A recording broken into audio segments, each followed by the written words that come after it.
Selam dostlar, sizin bilen Feride. Hem bugün biz bir kızıklı tema turunda söyleşiriz. Şeştarashxana ise parikmacherska turunda. Hem onda barganda kullanılatırgan sözler, söz tizmelerini qarab o'tarmiz. Rahim etib tinglaymiz. En birinchi şartda sizga barber hem hairdresser degan ikki so'zning ayirmasini ko'rsatasi keladi.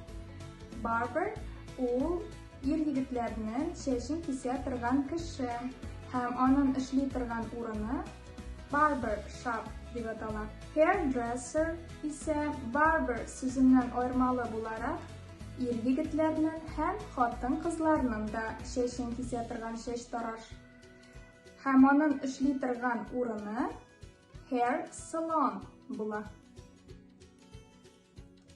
Sheshtarashxonaga borganda shulay deb aytishga mumkinsiz. I would like to get a cut. Esa I would like to have a cut. Sheshimni kesarga tiling. I would like to get a wash and cut. Sheshimni yuvarga ham kesarga tiling. I would like to get a wash, cut and dry.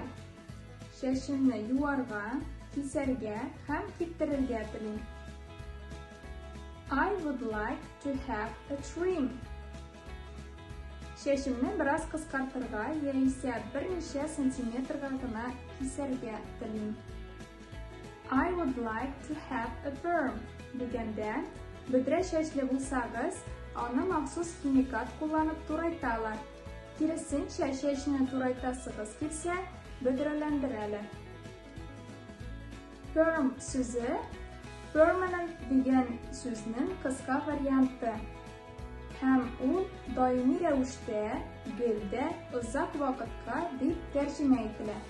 Demak, uzoq vaqtga bidra esa turishish bilan yurilga tilaysiz ekan, u vaqtda I would like to have a perm deysiz.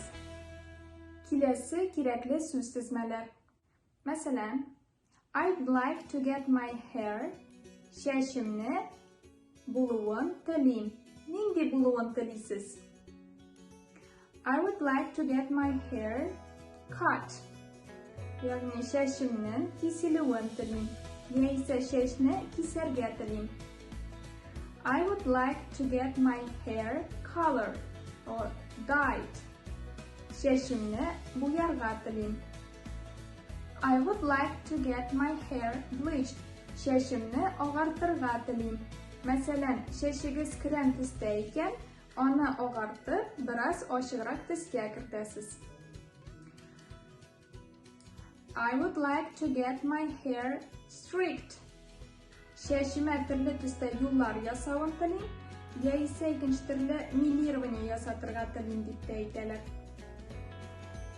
Biror turli sharaga, bayramga prichoska tilasangiz, u vaqtda I would like to get my hair styled deb aytasiz.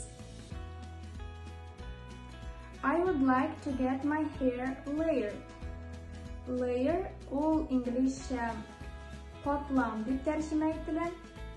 Demak, bu shirakda men sheshlarimni qatlamlarga kesarga o'ylayman. Esa ikkinchi turli bosqichga o'xshab kesilgan sheshlar deb ko'z oldimga keltirib bo'ladi. Hozirda biz shesh bilan bog'liq ko'p problemalarni qarab o'tdik. Agarda bosh terisining ko'zonaklari o'lib, shesh tibini oq kesaklar esa qovoq jiyila ekan, u vaqtda I have a dandruff deysiz. Sheshingizning ishlari bo'linsa I have split ends deb aytasiz. Sheshingiz moyli bo'lsa my hair is oily. Quri bo'lsa my hair is dry. Sheshlarni yozsa ham yopishib tursa my hair is flat deyarga mumkinsiz.